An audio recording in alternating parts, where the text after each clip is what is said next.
Hey everyone, today I'm going to teach you how to edit distance in Strava. Let's jump right into it. First, open your Strava application on your device. Once the app loads up, take a look at the bottom of your screen where you'll see several navigation options. From these options, tap on You.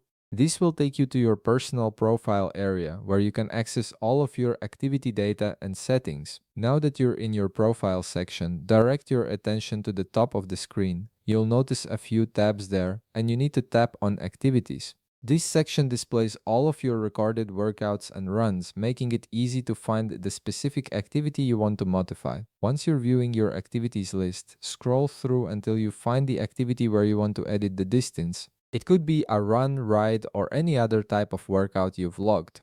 When you spot it, go ahead and tap on it to open up the full activity details. After the activity opens, look toward the upper right corner of your screen. You'll see three dots there, which is the menu icon for this activity. Tap on those three dots, and from the menu that appears, select Edit Activity.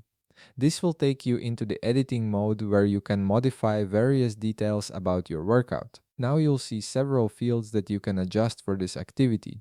Find the distance field and tap on it. This is where you can change the recorded distance to reflect the accurate measurement, whether Strava tracked it incorrectly or you need to adjust it for any other reason. Once the distance field is active, go ahead and adjust the distance to whatever value you need it to be. After you've entered the correct distance, tap OK to confirm your changes.